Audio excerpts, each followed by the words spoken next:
Halo, dalam video ini saya akan pasang Microsoft Edge di ACER Iconia M10.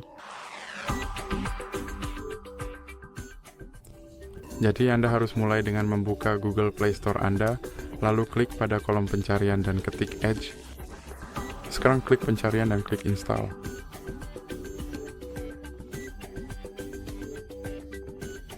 Dan sekarang Anda bisa klik buka.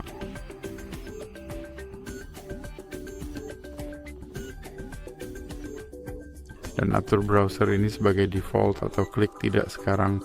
Anda bisa masuk untuk menyinkronkan data Anda. Konfirmasikan pengaturan data dan privasi Anda.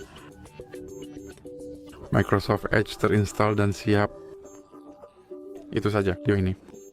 Jika Anda menyukainya, ingat memberi like dan subscribe.